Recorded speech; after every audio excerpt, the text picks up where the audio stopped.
আচ্ছা, তো এইচএসসি আইসিটির তৃতীয় অধ্যায়ের দ্বিতীয় অংশ, অর্থাৎ ডিজিটাল ডিভাইস যে অধ্যায়টা আছে তার দ্বিতীয় অংশটি এক্সপ্লেন করছি এখন। তো আমাদের প্রথম টপিকটি হলো বুলিয়ান অ্যালজেব্রা। তো বুলিয়ান অ্যালজেব্রা আসলে কি? আমাদের যে সাধারণ বীজগণিত আছে এগুলোর উদ্দেশ্য আসলে কি সেটা আমাদের আগে জানতে হবে। যেমন আমরা ছোটবেলায় অঙ্ক করেছি, পিতার বয়স পুত্রের বয়সের 3 গুণ, পুত্রের বয়স পিতার বয়সের 1 গুণ, তাহলে পিতার বয়স এত বছর হলে পুত্রের বয়স কত? এখন এই যে সমস্যাটার কথা বললাম, এই সমস্যাটা আমরা বিভিন্নভাবে সমাধান করেছি এবং এগুলো সমাধানের জন্য আমরা এরকম বীজগণিতীয় রাশি ব্যবহার করেছি। 3x + x = 45। এরকম বীজগণিতীয় রাশি ব্যবহার করে আমরা বাস্তব জীবনের বিভিন্ন সমস্যার সমাধান করেছি। তো আমাদের যেই বুলিয়ান অ্যালজেব্রা আছে সেটা মূলত এই যে কম্পিউটারের প্রসেসর জনিত যে সকল বাস্তব সমস্যা আছে সেগুলো সমাধানের জন্য উদ্ভব হয়েছে। বুলিয়ান অ্যালজেব্রায় মৌলিক 3টি অপারেশন আছে, গুণ অপারেশন বা লজিক্যাল অ্যান্ড। ঠিক আছে, এটা এই যে এরকম একটা লজিক গেট আছে যেটা দিয়ে সার্কিটে প্রকাশ করা হয় এবং এটাকে অ্যান্ড গেট বলা হয়। এরপরে যোগ অপারেশন, বা এটা কিন্তু সাধারণ যোগ না, এটা লজিক্যাল অ্যাডিশন বা লজিক্যাল যোগ। তো এটাকে অর গেট দিয়ে সম্পাদন করা হয়। এই অর গেটটাও হলো একটা সার্কিটে এভাবে প্রকাশ করা হয় এটাকে।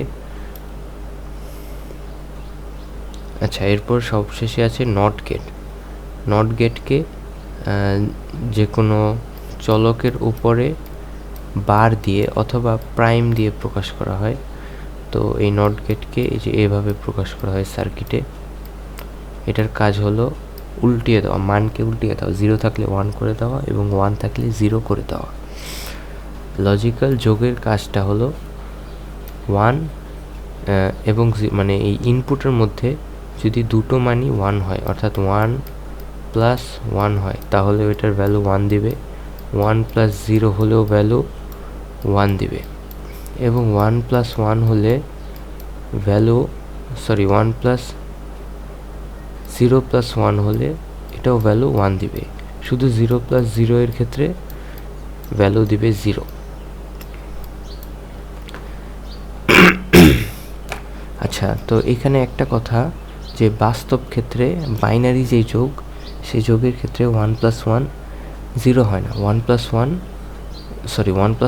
1 হয় না, 1 + 1 1 0 হয়। তো 1 0 এর যদি আমরা ক্যারিটাকে বাদ দিই, এটা তো হাতে থাকে, হাতের 1, তো ক্যারি এইটাকে যদি আমরা বাদ দিই তাহলে ফলাফলটা 0 হয়। তো 0 না বসে এখানে আমরা 1 দিই কেন? কারণ এটা সাধারণ যোগ না, এটা হলো লজিক্যাল যোগ। লজিক্যাল যোগের নিয়মে এটা যে 1 + 1 1 হবে। আচ্ছা, আরেকটা বিষয় যে আমাদের যেই বুলিয়ান অ্যালজেব্রা আছে সেখানে ভগ্নাংশ, বর্গ, লগারিদম, মাইনাস অর্থাৎ ঋণাত্মক সংখ্যা, জ্যামিতি, ত্রিকোণমিতি এগুলোর উপস্থিতি নেই, অর্থাৎ এগুলো বুলিয়ান অ্যালজেব্রায় থাকে না। আচ্ছা, এখন বুলিয়ান অ্যালজেব্রায় সম্পূর্ণ বীজগণিতে মাত্র দুটো মান থাকে, 0 এবং 1। এই 0 এবং 1 দিয়ে সম্পূর্ণ বুলিয়ান অ্যালজেব্রা গঠিত হয়েছে। তো এই 0 এবং 1 দ্বারা 0 দ্বারা বিদ্যুতের অনুপস্থিতি বোঝায় এবং 1 দ্বারা বিদ্যুতের উপস্থিতি বোঝায়। হ্যাঁ, তো 0 এবং 1 এই দুটোর নির্দিষ্ট মানে এই দুটোর নির্দিষ্ট অবস্থাকে নির্দেশ করে। আচ্ছা, তো বুলিয়ান অ্যালজেব্রার যত সূত্র আছে তাদের মধ্যে অন্যতম গুরুত্বপূর্ণ সূত্র হলো ডি মর্গানের উপপাদ্য। আচ্ছা, এটা একটু ভুল এসেছে। আমরা যেই লজিক্যাল গুণ এবং লজিক্যাল যোগের কথা জেনেছি, সেটাই এখানে করা হয়েছে। এ প্লাস বি লজিক্যাল যোগ এবং লজিক্যাল গুণ। তো এ প্লাস বি এর যেই প্রাইম অথবা বার অথবা লজিক্যাল নট অপারেশন যাই বলা হোক, এটা হবে এ বার ইন্টু বি বার, এবং A into B whole bar equals A bar plus B bar. এটার উপর ভিত্তি করে আমাদের সিলেবাসে অনেক অঙ্ক আছে, উদাহরণগুলো দেখে নেওয়ার জন্য অনুরোধ করা হলো। তো এইটাকে যদি আমরা সার্কিটের মাধ্যমে প্রকাশ করি, যোগ করে, দুইটা যোগ করে তারপর নট করা, আমরা এই পর্যন্ত যেইটুকু দেখছি এটুকু হলো, এটা একটা অর গেট এবং এটা যোগ করার জন্য ব্যবহৃত হয়। এই সামনে গোলটা দেওয়ার মাধ্যমে এটাকে অর গেট থেকে নর গেটে রূপান্তরিত করা হলো। আচ্ছা, নর গেট কি করে? নর গেট হলো অর গেটের যে আউটপুটটা আসে সেটাকে আবার নট করে দেয়। এ প্লাস বি আউটপুটটাকে আমরা নট করে দিয়েছি। তো এটা যেই সার্কিট, এটা যেই আউটপুট দেবে, এই সার্কিটটাও সেম আউটপুট দেবে। এই সার্কিটটা আগে দুটো আউটপুটকে নট গেটের মধ্য দিয়ে পাঠিয়েছে, এবার আর বিবার করেছে, তারপরে দুটো গুণ করেছে। এই যে এইটা হলো অ্যান্ড গেট।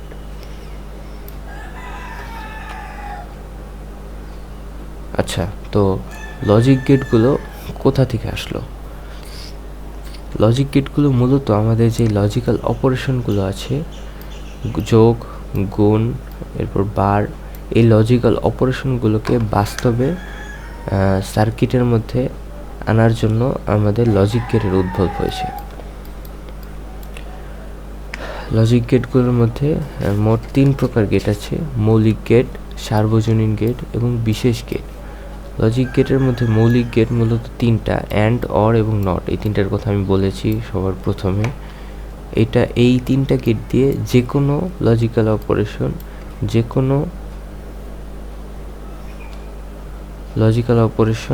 যে কোনো যেই ফাংশন থাকে, মানে বীজগণিতের যেমন ফাংশন থাকে, এই বুলিয়ান বীজগণিতেরও বিভিন্ন ফাংশন থাকে। তো সেগুলো এই 3টা গেট দিয়ে যে কোনো ফাংশন বাস্তবায়ন করা যায়। তো সার্বজনীন গেট, এই জন্য এটা সার্বজনীন যে এটা মৌলিক গেট না হওয়া সত্ত্বেও এই দুটো দিয়েও সব রকম যে অপারেশন আছে, সব রকম যে বীজগণিতীয় ফাংশন আছে, সেগুলো বাস্তবায়ন করা যায়। এবং এই যে বিশেষ গেট হলো এক্স অর গেট এবং এক্স নর গেট। এই দুটো গেটের বিশেষ কিছু কাজ আছে। এই দুটো গেটের মধ্যে বিশেষ করে এক্স অর গেটটা অনেক বেশি গুরুত্বপূর্ণ, কারণ আমাদের যে অ্যাডার আছে, অর্থাৎ আমরা যে বীজগণিতীয় যোগ আছে, হ্যাঁ, লজিক্যাল যোগ না, কিন্তু বীজগণিতীয় যে যোগ আছে, বীজগণিতীয় না, বাইনারি যে যোগ আছে, সেই বাইনারি যোগটা করার জন্য আমাদের এক্সঅর গেট অত্যন্ত গুরুত্বপূর্ণ ভূমিকা পালন করে। অর্থাৎ এক্সঅর গেটের যদি আমরা ট্রুথ টেবিলটা দেখি, তাহলে 1 1 1 0 0 1 0 0 দুটো ইনপুট এটা এবং এটা হতে পারে, ঠিক আছে? তো যখন দুটো ইনপুটই 1, তখন এটা 0 দেয়। 1 + 1 আমি বলেছিলাম যে 1 + 1 10 হয়। তো 1 + 1 যেহেতু 10 হয়, তাহলে এই 10-এর যেই শূন্যটা এখানে এসে পড়লো। তারপর 0 + 1 এটা 1 দেয়, এটাও 1 দেয়, কিন্তু এটা আবার 0 দেয়। তো ভিন্ন মান যেগুলো সেগুলো 1 দেয়, এবং একই মান যেগুলো সেগুলো 0 দেয়। এটা হলো এক্স অর গেটের ট্রুথ টেবিল। আচ্ছা, ট্রুথ টেবিল হলো মানে সম্ভাব্য সকল মান এবং ওই মান দ্বারা যে আউটপুট আসে সেগুলো নিয়ে তৈরি একটা টেবিল, যেটা একটা নির্দিষ্ট বৈশিষ্ট্যকে সত্যায়ন করে। আচ্ছা, তো এই এক্সঅর গেটটা অনেক বেশি গুরুত্বপূর্ণ, কারণ এটা লজিক্যাল অ্যাডিশন নয়, বাইনারি অ্যাডিশন করতে সাহায্য করে। আচ্ছা, তো মৌলিক গেট আমাদের মোট 3টা আছে: অর গেট, অ্যান্ড গেট এবং নট গেট, এটা আমি বলেছি। এবং এই তিনটা গেটেরই ট্রুথ টেবিল এই যে এখানে দেখা যাচ্ছে। আচ্ছা, এটা হলো এ, ইনপুট হলো এ এবং বি, আর আউটপুটটা হলো ওয়াই। ঠিক আছে, এই যে ওয়াইটা হলো আউটপুট। এই তিন ক্ষেত্রেই একই। আচ্ছা, তো সার্বজনীন এবং বিশেষ গেট, এই যে সার্বজনীন গেটের শেপটা হলো এরকম। এটা হলো ন্যান্ড গেট এবং এটা হলো নর গেট। তো এই দুইটা গেট সার্বজনীন, কারণ এই দুইটা গেট দিয়ে যে কোনো গেট তৈরি করা যায়। আর এক্সঅর গেটটা হলো অনেক বেশি গুরুত্বপূর্ণ, কারণ যোগের সার্কিটে এটাই মুখ্য ভূমিকা পালন করে। আচ্ছা, আরেকটা বিষয়,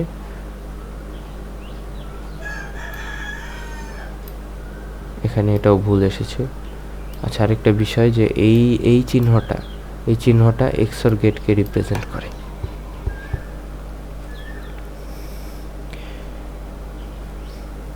আচ্ছা, এখন আমরা ইনকোডারের ব্যাপারে জানবো। তবে এর আগে আমরা লজিক গেট নিয়ে একদম বেসিক একটা কথা বলে নিই, যে যারা এখনও লজিক গেট কী জিনিসটা বুঝতে পারছো না, তারা একদম সহজে বুঝে নাও যে লজিক গেট হলো একটা নির্দিষ্ট সার্কিট, যে সার্কিটে এক বা একাধিক ইনপুট থাকে। একটা নির্দিষ্ট সার্কিট, যে সার্কিটে এক বা একাধিক ইনপুট থাকে, তো সেই ইনপুট একটা মাত্র আউটপুট দেবে। এক বা একাধিক ইনপুট একটা মাত্র আউটপুট দেবে কোনো একটা স্পেসিফিক লজিকের ভিত্তিতে। যেমন এক্সঅর গেটের লজিকটা হলো, যদি ভিন্ন মান থাকে তাহলে 1 আউটপুট দেবে, আর যদি একই মান থাকে তাহলে 0 আউটপুট দেবে। অ্যান্ড গেটের লজিকটা হলো, যদি ভিন্ন মান থাকে তাহলে অ্যান্ড গেটের লজিকটা হলো, যদি সেম জিনিস থাকে, মানে যদি দুটোই 1 থাকে তাহলে 1 দেবে, আর বাকি সব ক্ষেত্রে 0 দেবে।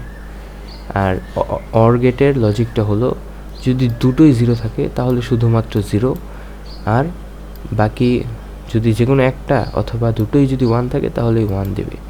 তো নির্দিষ্ট একটা লজিকের উপর ভিত্তি করে একাধিক ইনপুট নিয়ে একটা মাত্র আউটপুট দেয়। এটাই হলো একটা লজিক গেটের কাজ। আচ্ছা, লজিক গেট শেষ, এখন আমরা ইনকোডারে যাই। আচ্ছা, ইনকোডার শুরু করার আগে আমি আসলে একটা উদাহরণ দিতে চাই। উদাহরণটা হচ্ছে,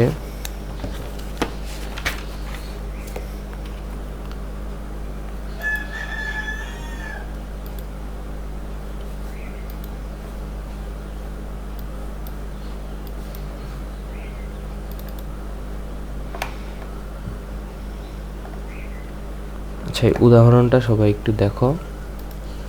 3 এবং 5 যোগ করব আমরা। হ্যাঁ, তো এই যোগের পিছনে কি কি কাহিনী হয় সেটা একটু বলি আমরা।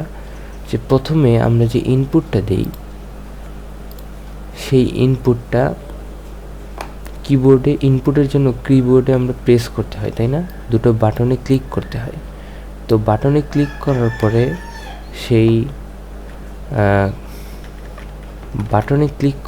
সেটা এই যে বাটনে ক্লিক করার পরে সেই যে ইনপুটটা আছে, সেই ইনপুটটা ইনকোডারে প্রবেশ করে। ইনকোডার হলো একটা নির্দিষ্ট সার্কিট, যে সার্কিটটা এই যেই মানুষের বোধগম্য যে ইনপুট, সেটা থেকে কম্পিউটারের যেই বোধগম্য বাইনারি ইনপুট সেটাই রূপান্তর করে। আচ্ছা, তারপরে যেই ফ্লিপ ফ্লপ থাকে, ফ্লিপ ফ্লপ মূলত কম্পিউটারে ডেটা ধারণ করার মূল একক, অর্থাৎ মেমোরি বা স্টোরেজ ডিভাইস যেগুলো আছে ওগুলোর মূল একক। এটার মধ্যে 0 অথবা 1 স্টোর করা থাকে। তো সেটা ওই ইনপুট যেটা আছে সেটা ফ্লিপ ফ্লপে চলে যায় আমাদের। ফ্লিপ ফ্লপ থেকে আচ্ছা, রেজিস্টার কি এটা একবার বলে নিই। যে রেজিস্টার হলো একাধিক ফ্লিপ ফ্লপ দিয়ে গঠিত। তো রেজিস্টারের মধ্যে আমাদের যে ভ্যালু থাকে, যে ভ্যালুটা যেটা আমরা একটু আগে পাঠালাম, সেই ভ্যালুটা স্টোর হয়েছে। ঠিক আছে, তো স্টোর হওয়ার পরে আমরা যেই হাফ অ্যাডার এবং ফুল অ্যাডার আছে, এগুলো হলো অ্যাডারের সার্কিট প্রসেসরে থাকে। অ্যাডারের কাজ হলো যোগ করা। তো এই অ্যাডারের সার্কিট দিয়ে আমরা যোগ করি। এটা হলো দুটা ইনপুট নেয়, নিয়ে আউটপুট দেয় হলো যোগফলটা, এবং যদি হাতে 1 থাকে অর্থাৎ ক্যারি থাকে তাহলে সেই ক্যারি 1 দেয় অথবা 0 দেয়।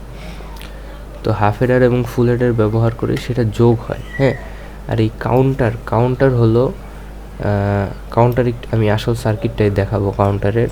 কাউন্টার হলো মূলত পালস গণনা করে এবং দেখে মোট কয়টা মানে সার্কিটে কতবার আমরা যোগের কাজটা করেছি, এরকম মানে গণনা করে বিভিন্ন কাজে লাগে সেটা।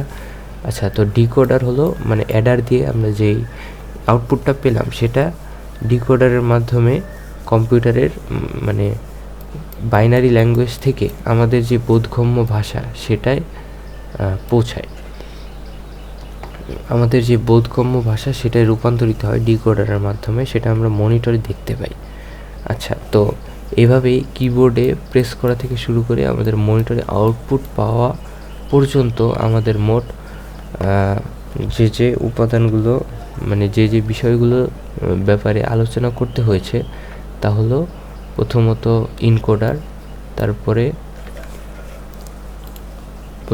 ইনকোডার, তারপর রেজিস্টার, তারপরে লজিক্যাল মানে অ্যাডার, তারপরে কাউন্টার, তারপর ডিকোডার। হ্যাঁ, আচ্ছা, তো আমরা এই বিষয়গুলোই এখন জানব।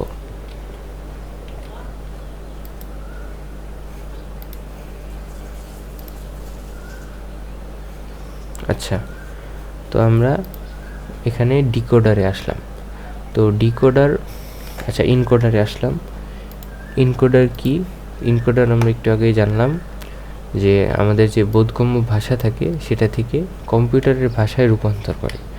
হ্যাঁ, তো ইনকোডারটা এটাই 2 টু দি পাওয়ার n সংখ্যক ইনপুট দেওয়া যায়। ইনপুটের লাইন থাকে 2 টু দি পাওয়ার n সংখ্যক। n কি? n হলো ডিজিট সংখ্যা। আমরা মোট 8টা তার রাখলাম এখানে, 1 2 3 4 5 6 7 8টা ইনপুটের লাইন দিলাম। এবং 8-এর জন্য যেহেতু 2 টু দি পাওয়ার 3 সমান 8, তাই আমরা এখানে 3টা আউটপুট লাইন দেব। তাহলে এইটার মান যখন আচ্ছা, এটা এখানে দেওয়াই আছে।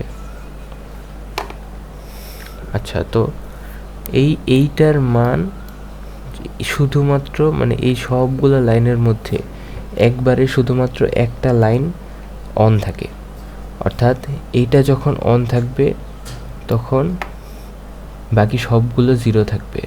এটা যখন অন থাকবে তখন বাকি সবগুলো জিরো থাকবে। এটা যখন অন থাকবে তখন আবার বাকি সবগুলো জিরো থাকবে। হ্যাঁ, তো যে কোনো একটা লাইন যখন অন থাকে ওই একটা লাইন একটা নির্দিষ্ট চিহ্ন বা বর্ণকে নির্দেশ করে। আমরা এই অধ্যায়ের আগের পার্টে কোড সম্পর্কে জেনেছি, ASCII কোড, তারপর বিভিন্ন আলফা নিউমেরিক কোড আছে। তো এই ইনপুট আর এই আউটপুটের মাঝখানে যে সার্কিটটা, এটা এমনভাবে ডিজাইন করা থাকে যেন এই যখন এটা 0 থাকবে তখন এই 3টাই 0 হবে, যখন এটা 1 থাকবে তখন 1-এর যে বাইনারি মান থাকে অর্থাৎ 1 সেটা থাকবে আউটপুটে, অর্থাৎ 0 0 1 এরকম থাকবে। তারপরে যখন এটার মান 2 থাকবে তখন 2-এর যে বাইনারি মান 1 0 সেটা দেখা যাবে, অর্থাৎ এখানে থাকবে 0 1 0। এরপর এটা যখন 3 থাকবে তখন 3-এ যে বাইনারি মান 1 1 সেটা এখানে দেখা যাবে, অর্থাৎ 0 1 1 0 1 1, অর্থাৎ এভাবেই 0 থেকে একদম 7 পর্যন্ত, অর্থাৎ 1 থেকে 8 পর্যন্ত যত মান আছে সবগুলো মান আমাদের এখানে দেখা যাবে।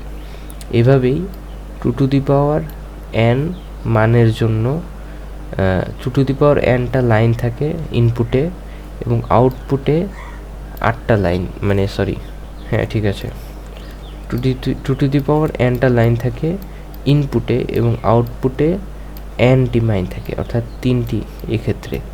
হ্যাঁ, 2 টু দি পাওয়ার nটি মান ইনপুটে থাকে এবং আউটপুটে nটি মান থাকে মোট। আচ্ছা, তো ইনকোডার এভাবে কাজ করে। ইনকোডার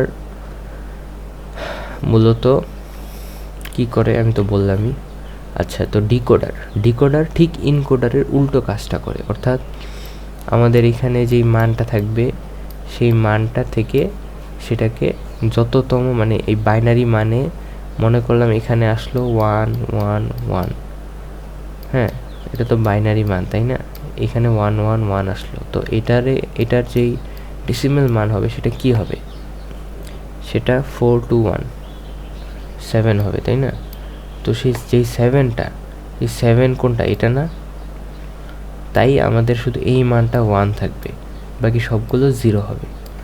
অন্যদিকে আমার মনে করো আসলো 1 0 1, তাহলে 4 2 1, তাহলে 4 আর 1 5, এই মানটা এটার ডেসিমেল মানটা হলো 5। তাহলে এখানে যখন 1 0 1 হবে তখন এখানে যেই মানটা হলো 5, এই 5টা হলো 1 থাকবে আর বাকি সবগুলো 0 থাকবে। এই যে এখানে সুন্দর মতো দেখা যাচ্ছে সব, যে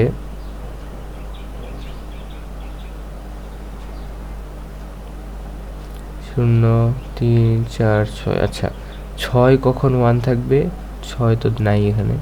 আচ্ছা, এখানে 4 কখন 1 থাকবে, যখন মানটা হবে 0 1 0।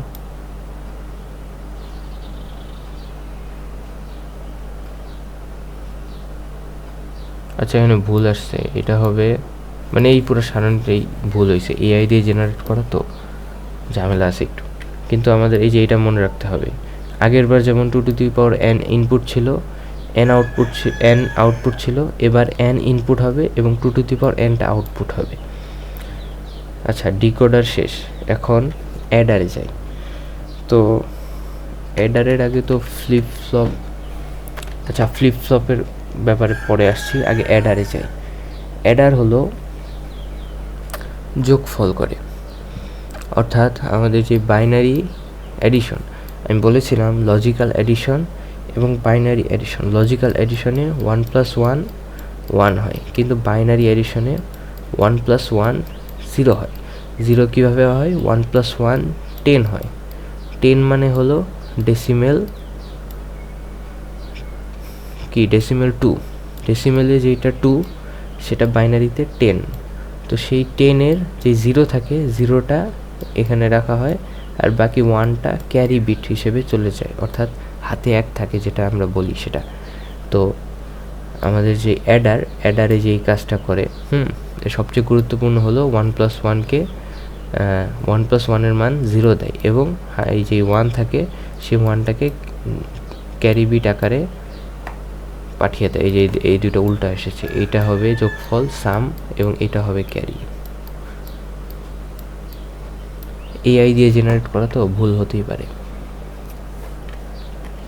আচ্ছা, তো হাফ অ্যাডার হলো 2 বিট যোগ করে, অর্থাৎ দুটো মান থাকে, বাইনারিতে দুটো মান থাকে, সেই 2 মানকে একসাথে যোগ করে এবং যদি দুটার মানই যদি 1 হয় তাহলে একটা ক্যারি এসে পড়ে এখানে। তো এ বি এটা হলো সাম আর এটা হলো ক্যারি।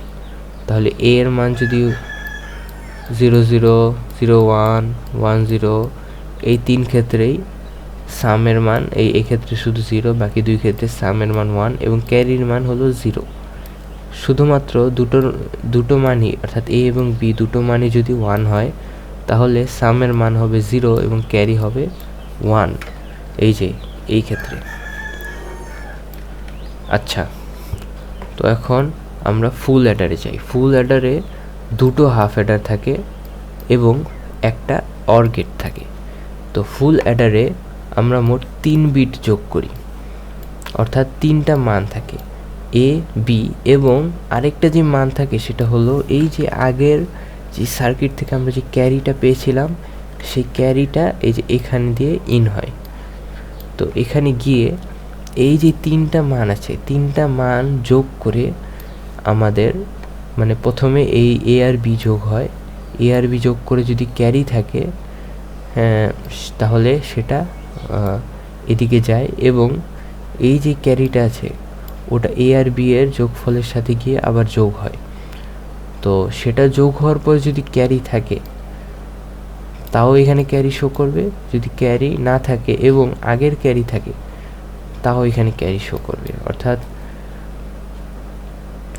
আচ্ছা, লজিক গেটটা আমি সার্কিটের মধ্যে দেখাচ্ছি।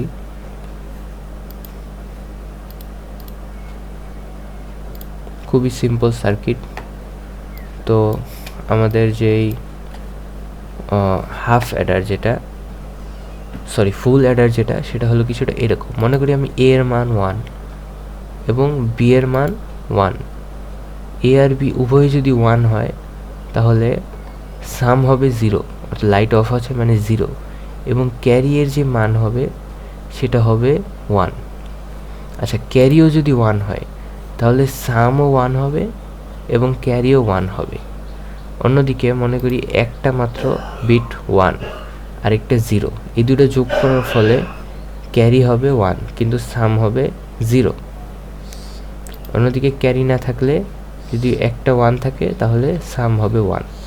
হ্যাঁ, তো আমাদের যে হাফ অ্যাডারের ফুল অ্যাডারের যে সার্কিটটা সেটা কিছুটা এরকম। আচ্ছা, এখন আমরা এসেছি যখন আরেকটা জিনিস দেখিয়ে ফেলি। আমাদের যে কাউন্টার আছে, আচ্ছা ফ্লিপ ফ্লপটা আগে দেখি। এই যে আমাদের ফ্লিপ ফ্লপটা হলো এভাবে কাজ করে। হ্যাঁ, তো ফ্লিপ ফ্লপের মধ্যে আমরা যখন একটা সিগন্যাল দিব, সিগন্যাল দেওয়ার পরে সেটা অন হয়ে থাকবে, এবং যদি আমরা সিগন্যালটা অফ করে দিই তাহলে সেটা অফ হয়ে থাকবে। হ্যাঁ, আর এই যে এটা হলো পালস, পালস সর্বদা আসা যাওয়া করছে। তো সিগন্যালটা যদি আমরা দেই তাহলে সেটা অন হয়ে থাকবে এবং সারা জীবন এটা অনই থাকবে, এবং সিগন্যালটা যখন আমরা অফ করব তখন এটা অফ হয়ে যাবে এবং সারা জীবনই এটা অফ থাকবে। আচ্ছা, আমরা আরেকটা জিনিস দেখাই যে আমাদের যে কাউন্টার আছে, কাউন্টারটা দেখতে এরকম। তো কাউন্টারে এই যে এরকম পালস আসতেই থাকে। হ্যাঁ, তো এইটা খেয়াল করো, এটা হলো মানে ডিসপ্লে শো করছে। তো এখানে বাইনারি মান ইনপুট হচ্ছে এবং ডেসিমেল মান আউটপুট হিসেবে দেখা যাবে। তো এটার মান যদি 1 হয়, বাকিগুলো 0 হয়, তাহলে এই যে 1 0 0 0 এর ডেসিমেল মান যেটা সেটা শো করবে। মানে মূলত বাইনারি মান এদিক দিয়ে ইনপুট হচ্ছে এবং ডেসিমেল মান শো করছে। আচ্ছা, তো আমরা এখন পালস দিব একটা একটা করে। এই যে এদিক দিয়ে আমরা এই পালসটা এখন দেওয়া শুরু করব, ঠিক আছে? তো এই যে দেওয়া শুরু করলাম, পালস একটা একটা করে দিচ্ছি, আমরা একটা একটা করে এটা গণনা করছে। আমরা একটা একটা পালস দিচ্ছি, একটা একটা করে সেটা গণনা করছে।